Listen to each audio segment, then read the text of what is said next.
All right, good afternoon, everyone. Welcome to the admission talk of the Department of Geography and Resource Management at the Chinese University of Hong Kong. I'm Professor Derek Lai from the department. I'm a physical geographer. So today, I'm really delighted to see all of you, and I would like to share with you some basic information about our department. And if you do have any questions, so please do feel free to let me know during the question and answer section. So firstly, I'm not sure whether you have the chance to visit our department yet, but if not, our department is situated at CUHK College, so near the bottom of the hill at CUHK at Wang Fu Yuan building.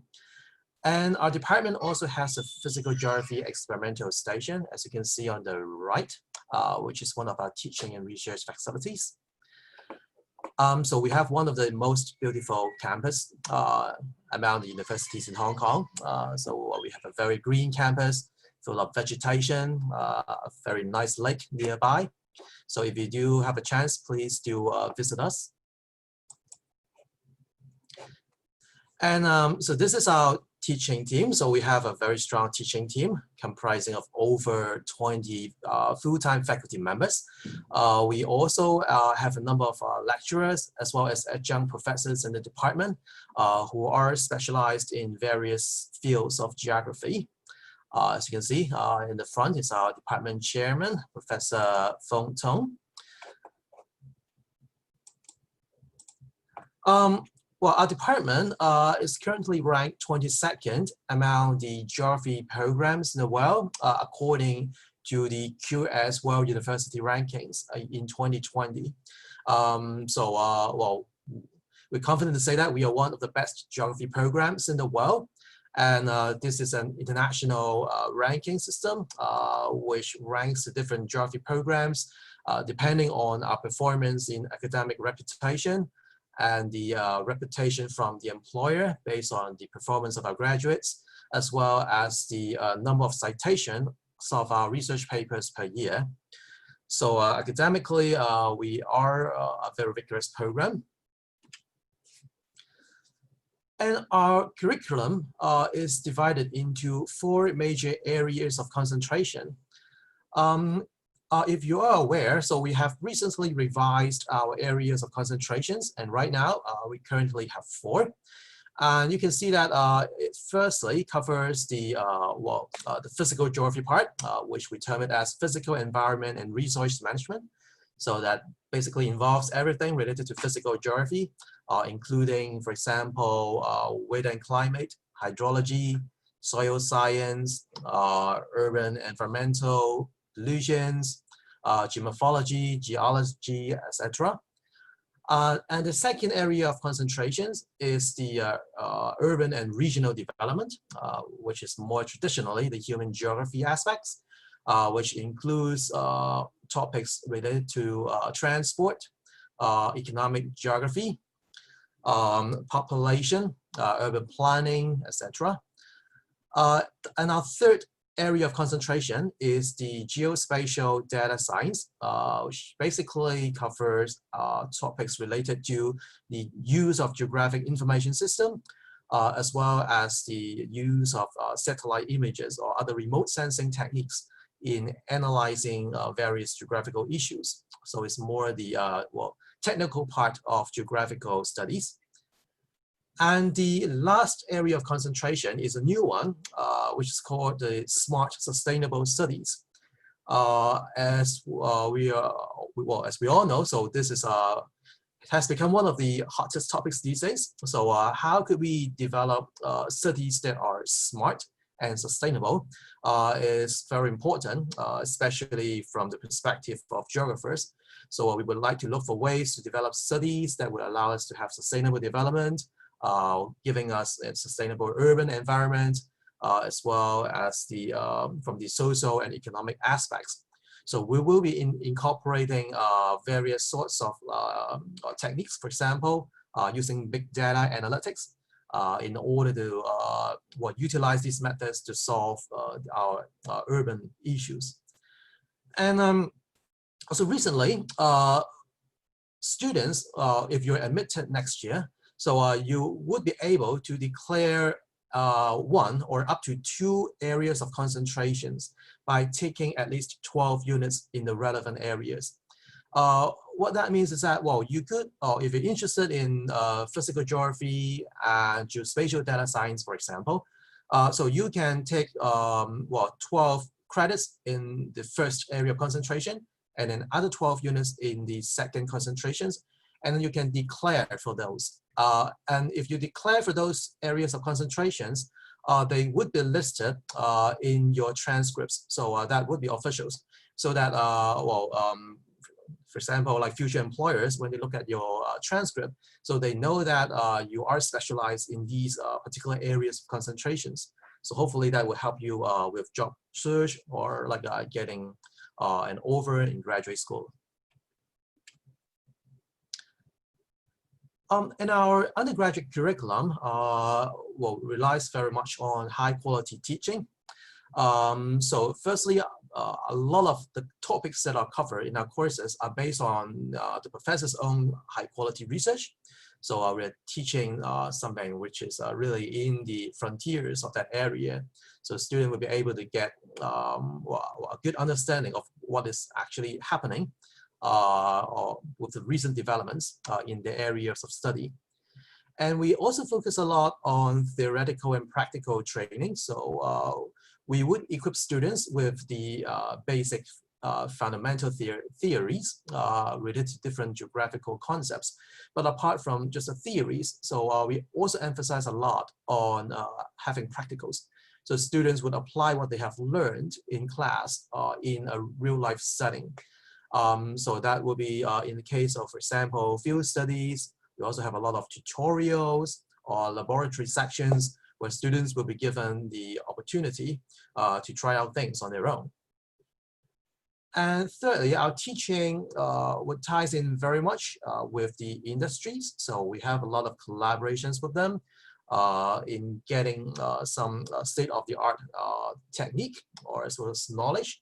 So sometimes we invite some leaders from the industries to give some sharing with us, such that we could better understand the recent developments in some new techniques.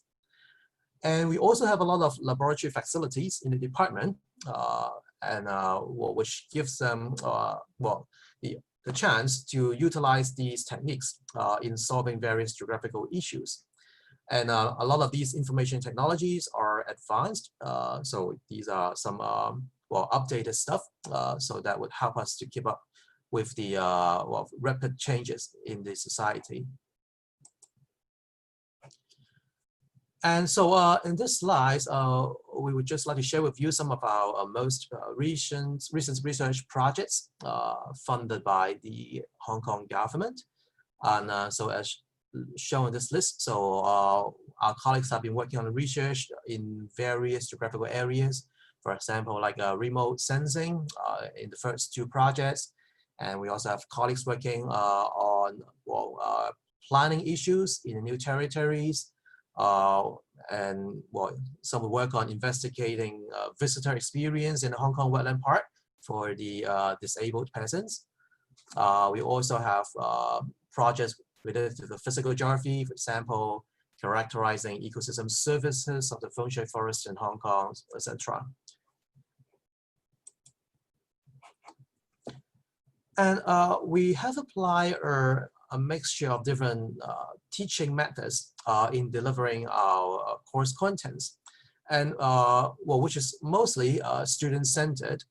So we focus a lot on the students' own interest in developing some teaching materials and questions.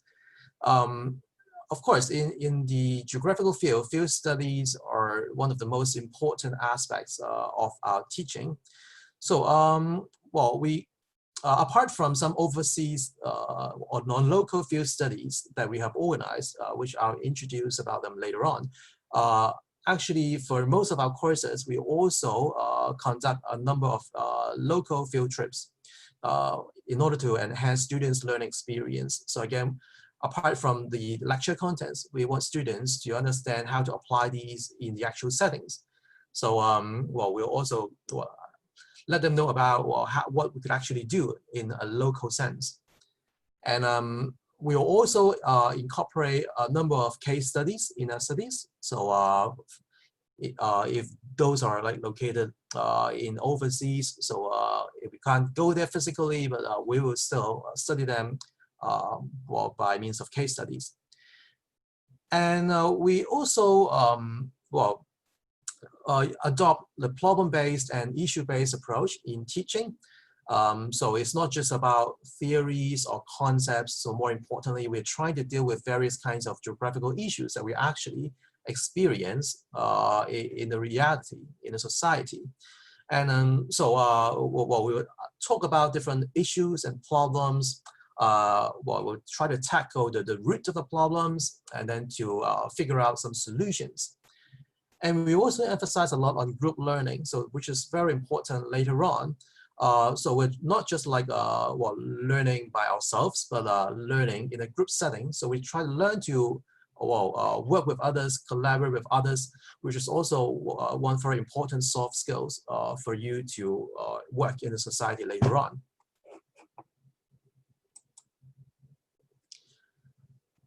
And as said, in our department, we have a number of laboratory facilities, which is a little bit different from many other departments in the Faculty of Social Science. So we have a lot of labs, which includes these spatial analysis in the intelligence lab, which will be renovated very soon to incorporate even more new computers, new setups to facilitate teachings. And we also have a GIS and remote sensing lab for geospatial data science studies. We have a soils and geomorphology lab, which allow us to carry out various kinds of physical, chemical, and biological analysis of soil samples, as well as the study of geomorphological features.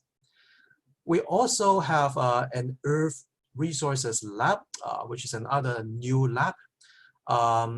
With the help of the Alumni Association, so we got a great donation about various earth resources, mostly rocks, but as well as some other earth resources like fossil fuels, petroleum, which we could use to demonstrate to different students, as well as use them in our teaching activities. And we also have an environmental lab, which is basically used for the study of various environmental pollution issues. So it's capable of studying air pollution, water pollution, noise pollution, etc. And there's a landscape lab, as you can see at the bottom left. So it's a lab that incorporates virtual reality, which allow us to tackle various geographical issues, not exactly in a field, but in a virtual field. We also have a hydrology and climatology lab for studying different issues related to water.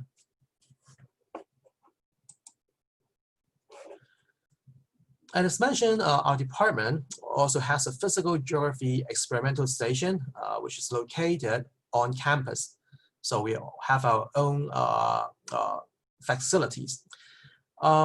In the experimental station, there are actually a number of components. We have our own air quality monitoring station. So that allow us to monitor the ambient air quality continuously over the year. Which give us a good set of air quality data for research and teaching. We also have a weather station. So if you have a chance to visit it, you'll see the green lawn shown in this photo.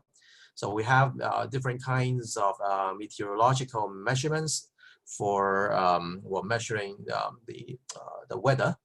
So we are also recently collaborating with the Hong Kong Observatory in installing new instruments here. It's a micro weather station. So we're trying to have the HKO in expanding the network of weather monitoring. So this is one of the new initiatives. We also have a greenhouse, as shown in the top photo there. A greenhouse is being used for a lot of planting experiments, as you can see. In that photo, we have an experiment going on. So we're trying to study the effects of applying sludge from sewage treatment plants on the heavy metal uptake by grasses. So in the greenhouse, the facilities would allow us to do these sorts of greenhouse experiments. So by growing plants and studying the response to different manipulations. And we also have a rainfall simulation lab. In this lab, so we have a rainfall simulator. So we could manipulate events of different rainfall intensity, and we could see how that will affect the rate of soil erosion. So that's very important for the study of geomorphology research.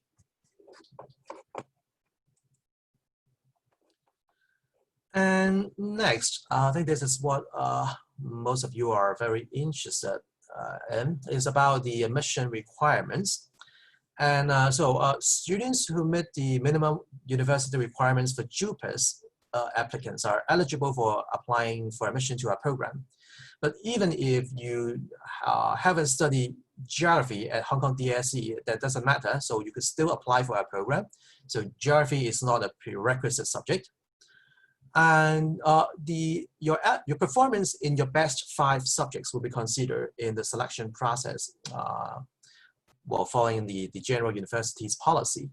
But we will award bonus points to additional subjects, as you can see at the bottom of the slide. So we will have a stronger weighting for your English performance in Hong Kong DSE. So it will be given a weighting of 1.5. So if you perform better in the English subject, so you would be slightly advantageous to get into our program.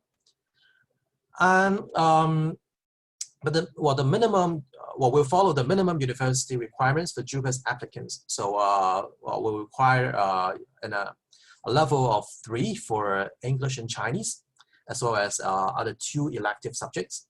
And you need to achieve a level of 2 for math and liberal studies. And for those of you who are interested in our program, and if you put us as Band 8, very likely you'll be invited to attend an interview. And we actually call it, a meet the professors exercise. So you'll be given a chance to meet with some of our teaching members. So you have a chance to chat with us about different geographical issues, and you can also raise any questions about programs, others during the meeting. So this is a chance for us to know more about you, as well as for you to know more about us as well. And if you're interested in the program, so do put us as Band A, such that we would be able to meet you sometime around May. Hopefully, the COVID situation will get better so that we have a physical meeting. And so this is the most updated admission score for the past year, for the year 2020. So the admission score upper quartile for our programs is 26. The median is 24 for the best 5 subjects. And for the lower quartile is 23. So this is for your reference. Of course, you can get even longer historical records online on the JUPAS webpage. For the graduation requirements, so all students would have to complete at least 123 units of courses, which includes 60 units of major courses from our department, which again is divided into 10 required courses for everyone and 12 elective courses. And then you also have to fulfill the faculty requirements. You have to take 3 faculty package courses, as well as 15 units of language courses, 1 unit of IT foundation course, 21 units of general education, and 2 units of physical education courses. That is the same for other university students at CUHK. And for the remaining units, so you could choose to study in a minor program or as an elective course of your own choice. So here we would like to highlight the difference between studying geography at the university level and the Hong Kong DSE level. So in our undergraduate program, it is much more extensive and in-depth than your Hong Kong DSE syllabus. and we'll cover even more topics in your undergraduate study. We also have a greater variety of teaching methods, which is including but not limited to field studies, case studies, and experimental analysis. And that's why we've mentioned that, Hong Kong DSE Geography is not a prerequisite subject for admission. But of course, if you have studied it before in high school, that might get you started a little bit quicker because you have some of the foundations, but again, this is not required. And even if you haven't studied DSE Geography before, you could be able to do very well in your undergraduate study. And so we also have a local field camp, which is compulsory for all first-year students, which is traditionally covered during the Christmas time. So this is a 4-day, 3-night camp. So students would get together and they will study various geographical issues by doing a lot of field work. So doing environmental measurements, doing interviews, and then, they will analyze the collected data and then work out some basic analysis and presenting the findings to the teachers and fellow students. So especially because field studies is very important in geographical studies. So we take opportunity of this to allow students to develop more extensive experience in doing field work. And also because in your first year right now, in the 4-year program, so in the first year, you're mostly studying courses, from other departments. So maybe like the university foundation courses, language courses. So you don't really study major courses a lot in the first year. So you don't get to know your classmates very much. So this is an excellent opportunity for the first year students to get together to create a bonding, which is very important in the later part of the undergraduate study.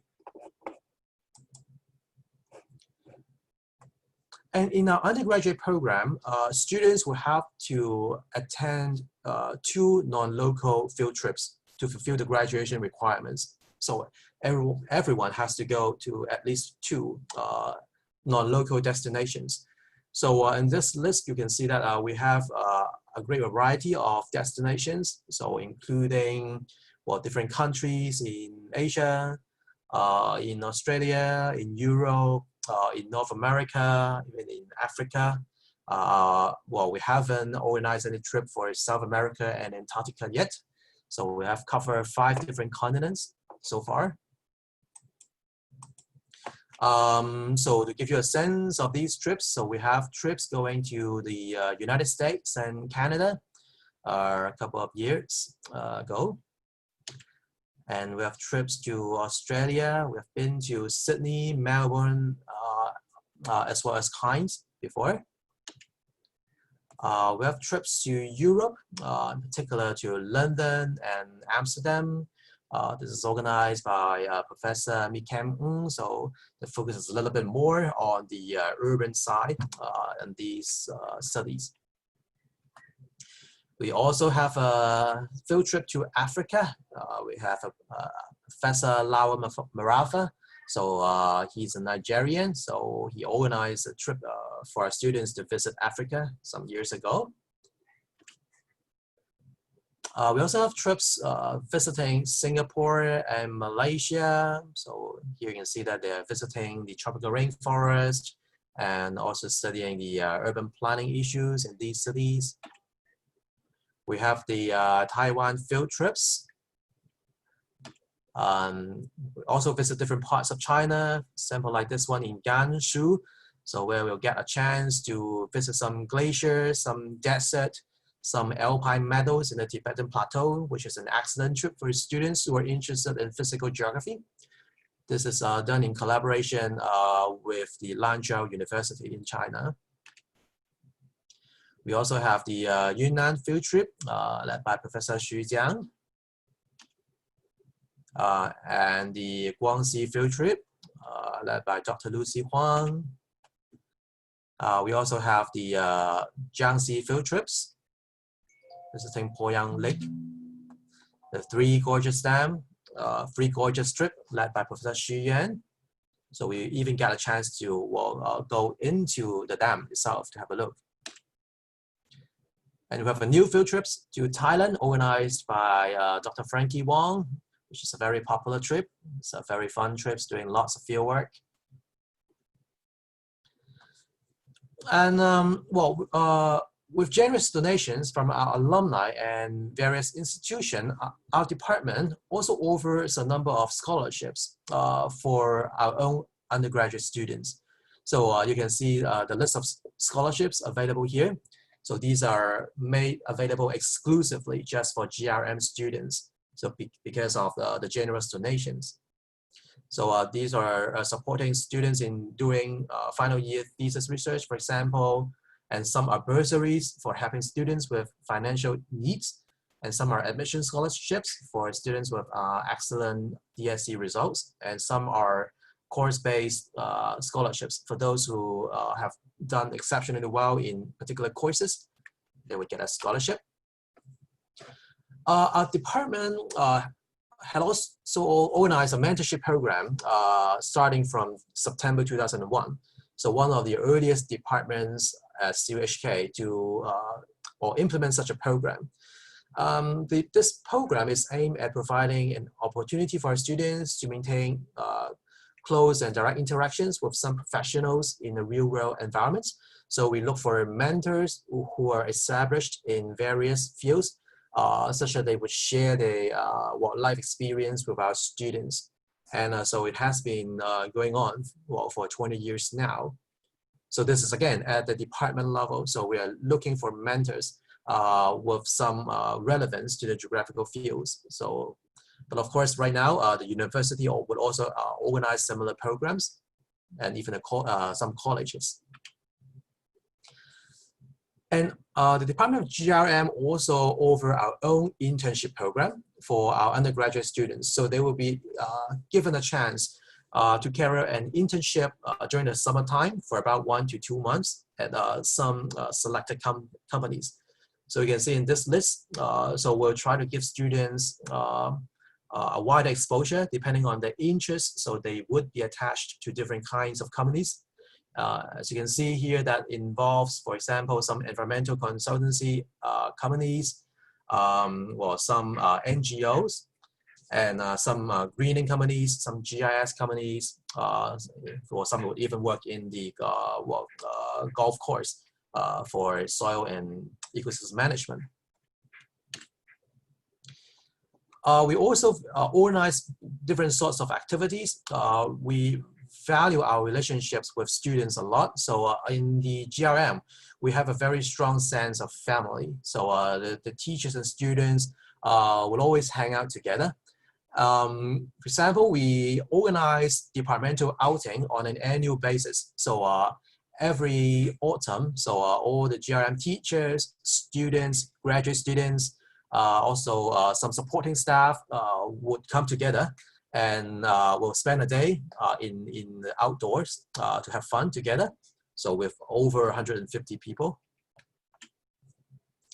We'll also organize lunch gatherings with students on a regular basis. This is a chance for us to also interact with students, to understand more about their concerns or comments, such that we could improve in our organization of various sorts of student activities as well as teaching. We also organize a career talk annually. So we'll invite a few alumni to come back to share with us about the career path, such that our undergraduate students could plan ahead and understand how to prepare themselves for a future career in a direction that they're interested in. The Student Society will also organize a graduation dinner for our graduating students. So this is a chance for us to bid farewell to them. They will also, have some performances to share with fellow students and teachers. And we also have a GRM Student Society. So this Student Society is very important in organizing various sorts of student activities for our undergraduates. And so they are instrumentals in keeping family atmosphere within the department. And you'll also hear from them in a few minutes. So here are the employment statistics. So about where our graduates goes. So you can see that about 46% of them go into commerce in 2019, and about 10% will go into the education field. About 1/4 will go for further studies, and another about 20% will go to the government or other public organizations. So this is a list of potential career opportunities for our graduates. Well, I have to stress that our undergraduate degree is not a specialized degree, right? So it's kind of like a general degree. And but these days, if you wish to work in a particular field, it is very common for you to go for further study to get more certifications or get a master's degree before you could get into a particular field of work. So it's very common for us, for our graduates, to pursue graduate study once they have found out where they would like to go. For example, if you wish to be a town planner, so you can't do it with an undergraduate degree. You have to do a Master of Science degree in urban planning. And if some of you are interested in being a landscape architect, so you also have to do a master's degree to get qualifications. And etc. So these are getting increasingly common. So do keep in mind that the undergraduate degree is a stepping stone for you to equip you for your future career. So we try to give you a broad perspective about geographical studies, but then once you've found out your own interest, so you have to prepare yourself and go for it. And so that might involve further study before you could actually do something that you want. And we do have some excellent alumni. For example, Mr. Ling Gakan. So he was a former director of planning of the Hong Kong SAR government, and he's currently the director of the GRM Design Institute for Social Innovation at PolyU. We also have Yu Yi, so who's the one of 10 outstanding young persons in 2007. She's an excellent athlete. And we also have alumni, Professor Cindy Fan. She's now the Vice Provost for International Studies at UCLA. And just in the past year, we're delighted to have Professor Guan Meibo coming back to our department. So she previously taught at UCLA as well, and she now come back to join us as the Director of Institute of Space and Earth Information Science. And we have Mr. Luo Fuchen, so he's the chairman of FC Packaging Holdings. We have Mr. Kevin Lai, he's an administrative officer and AO in Hong Kong SAR government.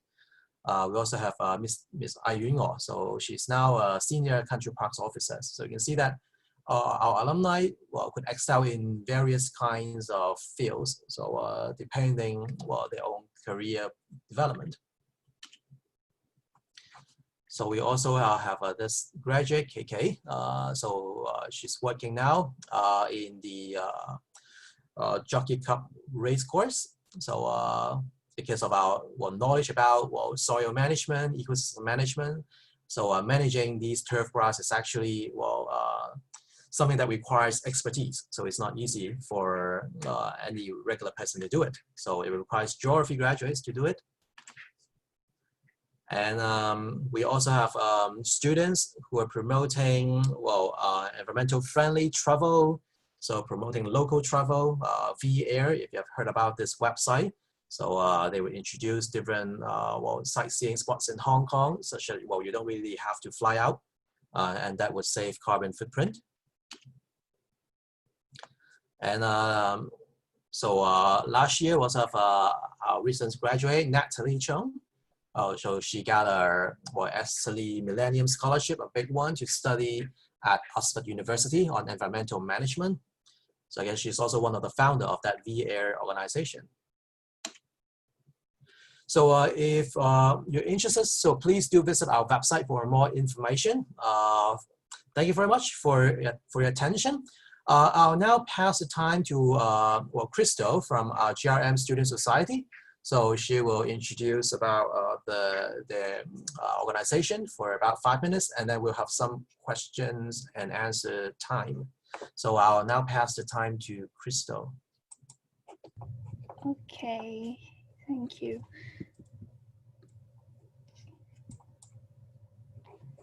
Okay. Good afternoon, everyone. We are the Geography and Resource Management Society.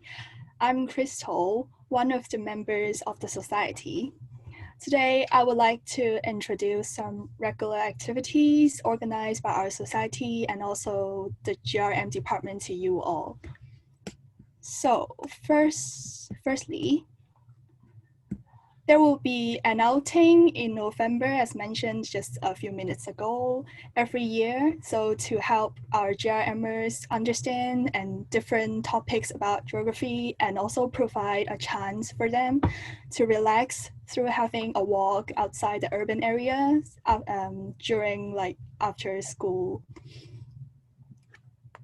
Then a few months later, our society will organize a Chinese New Year gathering for professors and fellow GRMers. There will be game sessions and also performances on that day. So as you see in the photo, our professors will also have performance such as like singing, and our members will have maybe dancing and singing performance too. Apart from the